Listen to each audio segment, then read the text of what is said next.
नमस्कार दोस्तों, स्वागत है आपका आज की बेहद बड़ी और जरूरी खबरों में। लेकिन खबर में आगे बढ़ने से पहले अगर आप भी भाजपा सरकार का विरोध करते हैं तो आप अभी इस वीडियो को लाइक कीजिए और इस लाल बटन को दबाकर चैनल को फ्री में सब्सक्राइब करके घंटी बजाइए और कमेंट सेक्शन में लिखें जय हिंद।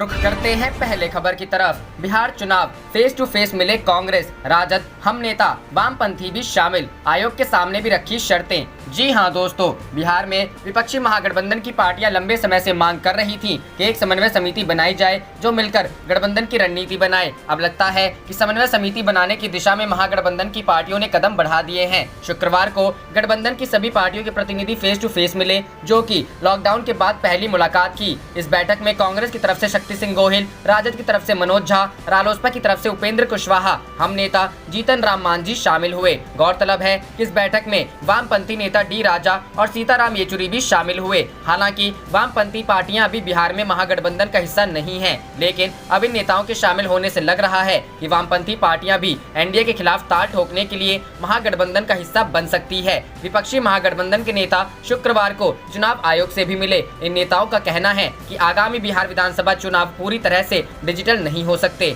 साथ ही महागठबंधन के नेताओं ने चुनाव आयोग से डिजिटल चुनाव प्रचार की खर्च सीमा तय करने की भी मांग की। नेताओं का कहना है कि डिजिटल चुनाव प्रचार से राज्य की 2/3 जनता चुनाव प्रचार की प्रक्रिया से अछूती रह जाएगी। बता दें कि कई राजनीतिक पार्टियां बिहार चुनाव को फिलहाल रद्द करने की मांग कर चुकी हैं, जिनमें राजद प्रमुख है। हालांकि चुनाव आयोग के साथ हुई इस वर्चुअल बैठक में ऐसी कोई मांग नहीं दोहराई गई। हालांकि नेताओं ने मांग की कि चुनाव आयोग ऐसे कदम उठाए जिससे लोग संतुष्ट रहें और चुनाव के दौरान कोरोना के मामले न बढ़े।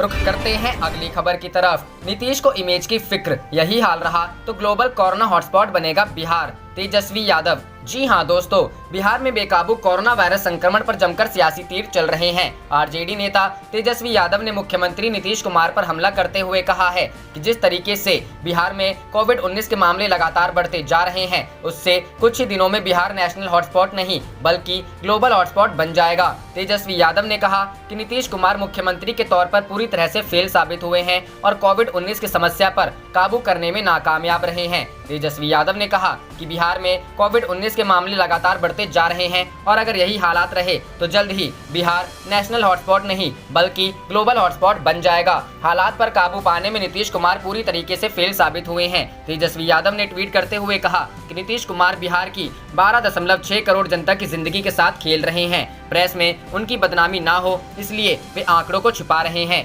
तेजस्वी यादव ने सवाल पूछा कि क्या लोगों की जिंदगी से ज्यादा अहम आपकी छवि है। उन्होंने कहा कि अगर इसी तरह कम टेस्टिंग होती रही तो लाखों लोगों की मौत हो जाएगी। रुख करते हैं अगली खबर की तरफ। कृषि अध्यादेशों के खिलाफ ट्रैक्टर के साथ विरोध करेंगे पंजाब के किसान, हाईवे होगा जाम। जी हां दोस्तों, मुख्यमंत्री कैप्टन अमरिंदर सिंह द्वारा कोरोना वायरस के मद्देनजर केंद्र के कृषि अध्यादेशों के विरोध को स्थगित करने की अपील के बावजूद किसानों की यूनियनों ने 20 जुलाई को योजना के साथ आगे बढ़ने और राजमार्गों पर सैकड़ों ट्रैक्टर पार्क करने का फैसला किया है। भारतीय किसान यूनियन के अध्यक्ष बलबीर सिंह राजोवाल ने कहा कि यह 3 घंटे का विरोध प्रदर्शन होगा और यात्रियों को कोई असुविधा नहीं होगी। उन्होंने कहा, मुख्यमंत्री ने अध्यादेशों का विरोध करने के लिए एकजुट होने के मुद्दे पर एक बैठक के दौरान हमसे खुद पूछा था, लेकिन अब वह हमसे इस योजना को छोड़ने के लिए कह रहे हैं। हम डीजल की कीमतों में बढ़ोतरी और बिजली अधिनियम में संशोधन का भी विरोध करेंगे। पंजाब और हरियाणा के ट्रैक्टर सुबह 10 बजे से दोपहर 1 बजे तक सड़कों पर रहेंगे। हमने अपने सदस्यों को एक ट्रैक्टर पर केवल एक व्यक्ति के साथ सामाजिक दूरी का अभ्यास करने के निर्देश दिए हैं। वे भी निशान पहनेंगे। हालांकि यहां तक कि कोरोना वायरस मामलों की सबसे अधिक संख्या वाले राज्यों ने कोई भी प्रतिबंधात्मक आदेश जारी नहीं किया है। सरकारें कोरोना की आड़ में हर तरह के फैसले ले रही है, लेकिन हमें शांतिपूर्ण विरोध से भी रोका जा रहा है। कुछ अन्य किसान यूनियन भी विरोध प्रदर्शन में भाग लेंगे। भारतीय किसान यूनियन के महासचिव हरिंदर सिंह लाखोवाल ने कहा कि विरोध प्रदर्शनों को न टालने का फैसला किया गया था, लेकिन यह सुनिश्चित करने के लिए सावधानी बरती जाएगी कि कोविड का प्रसार न हो। रुख करते हैं अगली खबर की तरफ। असम बाढ़ पीड़ितों के लिए आगे आए राहुल, कांग्रेस कार्यकर्ताओं से बोले मदद करें। जी हां दोस्तों, असम के 28 जिलों में कोरोना से बुरा हाल है। करीब 36 लाख लोग बाढ़ से प्रभावित हैं। कांग्रेस के पूर्व अध्यक्ष राहुल गांधी ने असम के हालात पर चिंता व्यक्त करते हुए कांग्रेस कार्यकर्ताओं से उनकी मदद करने की अपील की है। उन्होंने कहा कि असम के लोग काफी हिम्मती हैं और डटकर हालात का सामना कर रहे हैं। इस मुश्किल घड़ी में पूरा देश असम के साथ है। राहुल गांधी ने शनिवार को अपने ट्विटर अकाउंट पर बाढ़ का एक वीडियो अपलोड किया है, वीडियो के कैप्शन में उन्होंने लिखा है कि पूरा देश असम के साथ है। असम के लोग अपने हिम्मती स्वभाव को इस मुसीबत का डटकर सामना कर रहे हैं और इस आपदा से उबर आएंगे। इसके साथ ही कांग्रेस कार्यकर्ताओं से अपील करते हुए उन्होंने कहा है कि इस मुसीबत की घड़ी में जितना संभव हो बाढ़ पीड़ितों की मदद करें। राज्य के 28 जिलों में करीब 36 लाख लोग अब तक प्रभावित हुए हैं। रुख करते हैं अगली खबर की तरफ। सीएम गहलोत ने दिखाई दरिया दिली, बोले सचिन आज भी वापसी करें तो खुशी से गले लगाऊंगा। जी हां दोस्तों, राजस्थान की राजनीति में पिछले कुछ दिन से बवाल मचा हुआ है। वजह है मुख्यमंत्री अशोक गहलोत और सचिन पायलट के बीच की दूरियां। जहां सचिन पायलट ने सीएम गहलोत के खिलाफ बगावत के तेवर अपना रखे हैं, वहीं गहलोत भी पायलट के खिलाफ कोई कसर नहीं छोड़ रहे। मगर एक टीवी इंटरव्यू में दरियादिली दिखाई है। उन्होंने कहा कि सचिन पायलट अगर आज भी वापसी के लिए तैयार हो जाते हैं तो मैं खुशी से गले लगाकर उनका स्वागत करूंगा। उन्होंने कहा कि कांग्रेस के पूर्व अध्यक्ष राहुल गांधी जानते हैं कि मैं सचिन पायलट के खिलाफ नहीं हूं। सीएम गहलोत ने कहा कि मेरी पायलट से पिछले 1 साल से कोई बातचीत नहीं हुई है, क्योंकि वो मेरी सरकार गिराने की साजिश में लगे हुए थे। उन्होंने कहा जब से मेरी सरकार बनी है वह सरकार गिराने की कोशिश में है, लेकिन फिर भी सब कुछ भुलाकर अगर वो कांग्रेस में वापसी करना चाहें तो उनका स्वागत है। गहलोत ने कहा कि घर का झगड़ा घर में निपटाना चाहिए था। घर के झगड़े में दुश्मन के साथ मिलकर राजनीति करेंगे, खेल करेंगे तो क्या बचेगा। उन्होंने कहा कि महत्वाकांक्षी होना बुरा नहीं है, लेकिन अति महत्वाकांक्षी होकर फाउल खेलना ठीक नहीं है। सीएम ने आगे कहा कि जब मैं एमपी बना था तब सचिन 3 साल के थे। मेरा उनके प्रति और उनके परिवार के प्रति स्नेह है। मैं पायलट को तब से जानता हूं जब वह महज 3 वर्ष के थे। उन्होंने कहा कि कांग्रेस आलाकमान ये अच्छी तरह जानते हैं कि मैं पायलट के खिलाफ नहीं हूँ। रुख करते हैं अगली खबर की तरफ। कांग्रेस ने सचिन पायलट को फिर से दिया पार्टी में लौटने का ऑफर, पर पूछे ये 2 सवाल। जी हां दोस्तों, कांग्रेस ने शनिवार को आरोप लगाया कि सचिन पायलट की टीम के बागी विधायकों को अब बीजेपी की सरकार वाले हरियाणा से उनकी पार्टी के शासित दूसरे राज्य कर्नाटक में भेजा जा रहा है। वहीं कांग्रेस ने शनिवार को एक बार फिर कहा कि पायलट के लिए पार्टी के दरवाजे खुले हैं, पर पार्टी ने उनसे 2 सवाल भी पूछे हैं। कांग्रेस प्रवक्ता पवन खेड़ा ने कहा कि जब राजस्थान पुलिस के स्पेशल ऑपरेशन ग्रुप की टीम जब ऑडियो टेप के मामले में विधायकों से पूछताछ करने के लिए हरियाणा के होटल में पहुंची तो उन्हें रोका गया। उन्होंने कहा कि इन ऑडियो टेप में केंद्रीय मंत्री गजेंद्र सिंह शेखावत को पायलट खेमे के विधायकों के साथ गहलोत सरकार को गिराने की साजिश रचते सुना जा सकता है। राजस्थान कांग्रेस के नए प्रमुख गोविंद सिंह डोटासरा ने यह भी आरोप लगाया कि राजस्थान पुलिस स्पेशल टीम जब पहुंचती है तो बीजेपी की हरियाणा पुलिस ने उन्हें इंतजार करवाया जब तक बागी विधायक रिसोर्ट के बाहर नहीं निकल गए। गहलोत सरकार गिराने की साजिश रचने का ऑडियो टेप सामने आने के बाद शुक्रवार शाम को राजस्थान पुलिस की टीम रिसोर्ट पहुंची थी। कांग्रेस के प्रवक्ता पवन खेड़ा ने कहा सचिन पायलट कह चुके हैं कि वह बीजेपी में शामिल नहीं हो रहे हैं और उनके लिए पार्टी के दरवाजे अब भी खुले हैं। उन्होंने साथ ही यह सवाल भी किया कि बीजेपी के वकील कोर्ट में उनका पक्ष क्यों रखते हैं, साथ ही उनके खेमे के विधायकों ने बीजेपी शासित राज्य में डेरा क्यों डाला हुआ है। आपको बता दें, बीजेपी ने कथित ऑडियो टेप सामने आने के बाद राजस्थान की गहलोत सरकार से पूछे मामले की सीबीआई जांच कराने की मांग की है। इतना ही नहीं, बीजेपी ने फोन टैपिंग को लेकर राज्य की गहलोत सरकार से सवाल किए हैं। बीएसपी प्रमुख मायावती ने कहा है कि राजस्थान के मुख्यमंत्री अशोक गहलोत ने पहले दल बदल कानून का खुला उल्लंघन व बीएसपी के साथ लगातार दूसरी बार दगाबाजी करके पार्टी के विधायकों को कांग्रेस में शामिल कराया और अब जग जाहिर तौर पर फोन टेप करा के इन्होंने एक और गैर कानूनी व असंवैधानिक काम किया है। रुख करते हैं अगली खबर की तरफ। मानेसर में राजस्थान की एसओजी रोकने पर सुरजेवाला बीजेपी पर भड़के। जी हां दोस्तों, राजस्थान की सियासत में ऑडियो टेप की एंट्री के बाद सियासी बयानबाजी उफान पर है। बीजेपी नेता एक और जहां कांग्रेस पर अपनी लड़ाई में उन्हें घसीटने का आरोप लगा रहे हैं, वहीं दूसरी ओर कांग्रेस लगातार यह साबित करने में जुटी है कि इस पूरे बवाल के पीछे बीजेपी नेताओं का ही हाथ है। कांग्रेस प्रवक्ता रणदीप सिंह सुरजेवाला ने मानेसर के होटल पहुंची राजस्थान एसओजी का हरियाणा पुलिस द्वारा रास्ता रोके जाने की घटना को लेकर बीजेपी और पीएम मोदी पर निशाना साधा है। कांग्रेस प्रवक्ता सुरजेवाला ने अपने एक ट्वीट में कहा, मोदी जी चीन को भूल गए, कोरोना महामारी को भूल गए, आर्थिक संकट को भूल गए, पर मानेसर पुलिस भेजना नहीं भूले। ये संयोग है या प्रयोग या सत्ता का दुरुपयोग। अपने एक अन्य ट्वीट में सुरजेवाला ने लिखा है कि बीजेपी की बेशर्म साजिश का पर्दाफाश। हरियाणा पुलिस ने राजस्थान पुलिस को जांच करने से रोक दिया, यह इस साजिश का प्रमाण है। यह खट्टर सरकार द्वारा की गई कानून और संविधान की उपेक्षा इसे अराजकता और हंगामे की ओर ले जाएगा। रुख करते हैं अगली खबर की तरफ। हॉर्स ट्रेडिंग गलत, वसुंधरा कैंप के एमएलए के बयान से बीजेपी पर बरसे सीएम गहलोत। जी हां दोस्तों, राजस्थान की सियासत की बाजी पलटने के लिए सियासी चौसर पर मोहरों को फिट किया जा रहा है।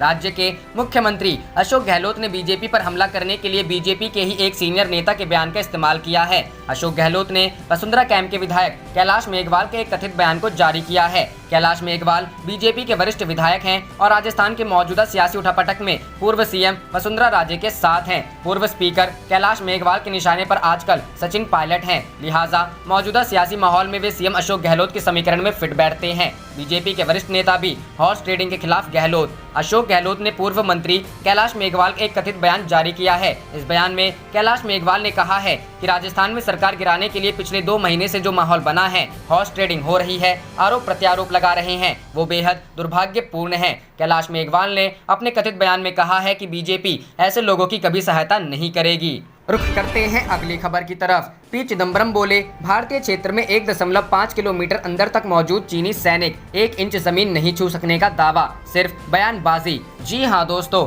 भारत और चीन के बीच लद्दाख में एलएसी पर विवाद के बीच कांग्रेस ने एक बार फिर सरकार को घेरने की कोशिश की है। कांग्रेस नेता पी चिदम्बरम ने रक्षा मंत्री राजनाथ सिंह के बयान को खोखली बयानबाजी बताते हुए आरोप लगाया कि चीन अभी भी वास्तविक नियंत्रण रेखा के भारतीय क्षेत्र में 1.5 किलोमीटर अंदर तक चीनी सैनिक मौजूद हैं। कांग्रेस लगातार भारत चीन सीमा विवाद को लेकर केंद्र की बीजेपी सरकार और प्रधानमंत्री नरेंद्र मोदी को निशाना बना रही है।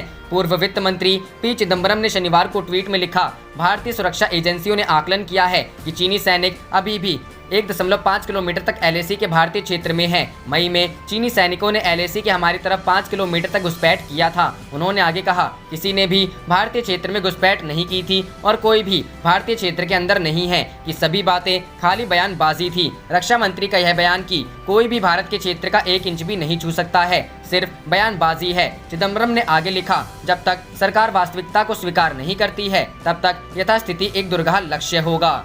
रुख करते हैं अगली खबर की तरफ। लालू का भोजपुरी में ट्वीट, ए नीतीश, 4 महीना में आपन बंगला से 4 बार भी बाहर ना निकला, लुका छिपी से कोरोना ना भागी। जी हां दोस्तों, बिहार में कोरोना वायरस संक्रमण के मामले में तेजी से वृद्धि होती जा रही है। मुख्यमंत्री आवास, मुख्य सचिव का कार्यालय और राजभवन तक में कोविड-19 के पॉजिटिव पेशेंट सामने आ चुके हैं। भाजपा के तो 24 नेताओं को कोरोना होने की पुष्टि हो चुकी है। वहीं आरजेडी के भी कई नेता इस जद में आ चुके हैं। आलम यह है कि प्रदेश में हर दिन 1000 से अधिक कोरोना पॉजिटिव मरीज पाए जा रहे हैं। वहीं पटना में बुधवार को शुक्रवार दोपहर 2 बजे तक 650 पेशेंट सामने आ चुके हैं। पटना में 2500 से अधिक कोरोना पीड़ित सामने आ चुके हैं। इस बीच बिहार में विधानसभा चुनाव करवाने की भी तैयारियां की जा रही हैं। जाहिर है राजनीति भी जारी है। इसी क्रम में आरजेडी अध्यक्ष लालू प्रसाद यादव के आधिकारिक ट्विटर हैंडल से भोजपुरी में एक ट्वीट किया गया है। इसमें उन्होंने सीएम नीतीश कुमार को अपने निशाने पर लिया है। लालू यादव ने अपनी पत्नी व बिहार की पूर्व मुख्यमंत्री राबड़ी देवी के ट्वीट को टैग करते हुए अपना ट्वीट भोजपुरी में किया। उन्होंने लिखा,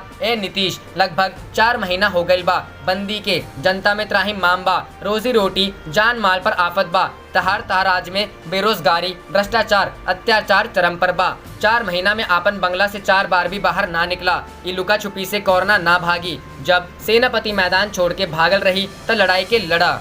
रुख करते हैं अगली खबर की तरफ। बोले तेजस्वी, अब निर्लज्ज व भ्रष्ट सरकार ग्रामीणों पर ही केस दर्ज करा रही है कि वो मीडिया को सच क्यों बता रहे हैं। जी हां दोस्तों, 70 घाट के पास छोटे पुल की पहुंच पथ ध्वस्त होने के मामले में 3 एफआईआर दर्ज की गई है। बिहार राज्य पुल निर्माण निगम ठेकेदार और स्थानीय सीओ ने बैकुंठपुर थाना में ये प्राथमिकी दर्ज करवाई है। आरोप ये है कि बाढ़ से कटाव निरोधी काम को रोका जा रहा था। काम में बाधा डालने और लॉकडाउन के बावजूद प्रदर्शन करने का भी आरोप है। यहाँ जो एफआईआर दर्ज हुआ है उसमें ज्यादातर आरोप ग्रामीणों और अन्य लोगों पर लगा है। ग्रामीणों पर एफआईआर दर्ज किए जाने पर आरजेडी नेता व विधानसभा में नेता प्रतिपक्ष तेजस्वी यादव ने तीखी प्रतिक्रिया दी है। आरजेडी नेता ने एक वीडियो ट्वीट में लिखा, 264 करोड़ की लागत से बने पुल के ढहने से पहले ग्रामीणों ने आगाह किया था, लेकिन भ्रष्टाचारी नीतीश सरकार की कहां आंख खुलने वाली थी। पुल ढहेगा तभी ना भ्रष्टाचार करेंगे। वीडियो देखिए। अब निर्लज्ज भ्रष्ट सरकार ग्रामीणों पर ही केस दर्ज कर रही है कि वो मीडिया को सच क्यों बता रहे हैं।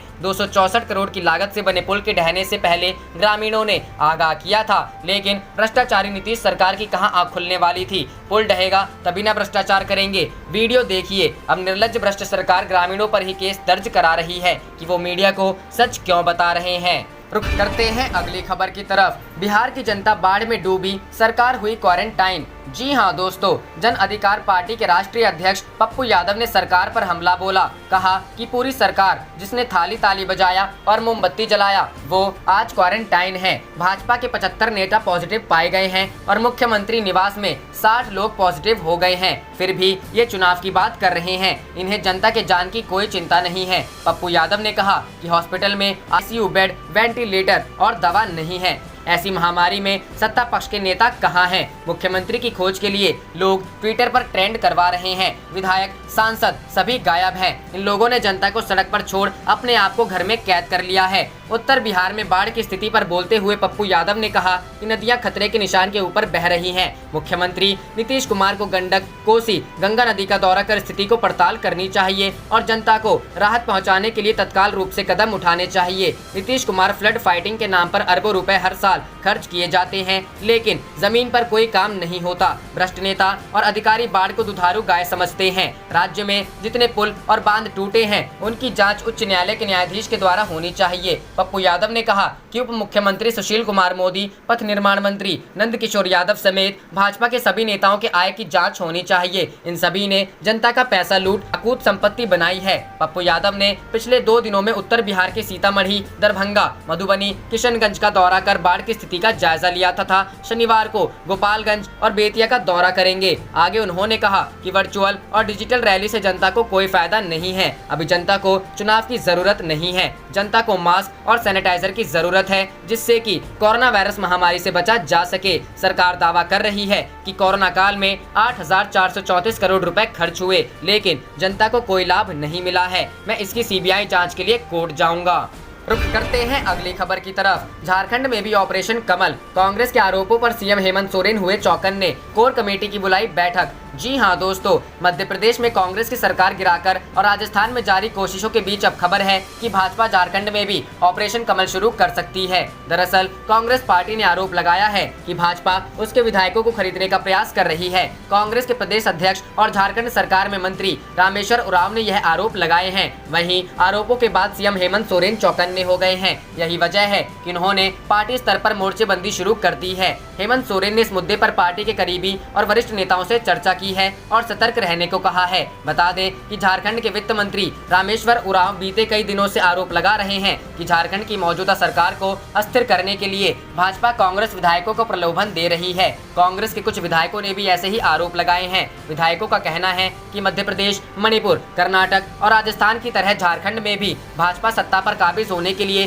साजिश रच रही है। वहीं रामेश्वर उरांव के बयान को लेकर राज्य के सियासी गलियारे में कई तरह की चर्चाएं हैं। कुछ लोग उरांव के आरोपों को अपना पद बचाने की कोशिश बता रहे हैं। दरअसल ऐसी चर्चा है कि कांग्रेस में एक व्यक्ति एक पद की नीति के चलते रामेश्वर उरांव को कांग्रेस अध्यक्ष पद से हटाया जा सकता है। ऐसे में हो सकता है कि इस कवायद को रोकने के लिए उरांव ने भाजपा पर विधायकों की खरीद फरोख्त करने का शिगुड़ा छोड़ा है। रुख करते हैं अगली खबर की तरफ। कोरोना पर गलत जानकारी दे रही है बिहार सरकार, फिर पकड़ी गई हेरा फेरी, संख्या छिपाई, पॉजिटिव की संख्या में भी खेल। जी हां दोस्तों, बिहार में किसी हालत में चुनाव कराने पर आमदा नीतीश सरकार कोरोना के हाल को लेकर लगातार गलत जानकारी दे रही है। राज्य सरकार ने आज कोरोना से लोगों की संख्या बताने में बड़ा खेल किया। वहीं कोरोना संक्रमित लोगों की संख्या बताने में भी हेरा फेरी की गई। ये समझ से परे है कि राज्य सरकार लोगों को गलत जानकारी क्यों दे रही है। बिहार सरकार ने आज शाम 3:48 पर ट्वीट कर जानकारी दी कि बिहार में आज कोरोना के 901 नए संक्रमित मरीज पाए गए।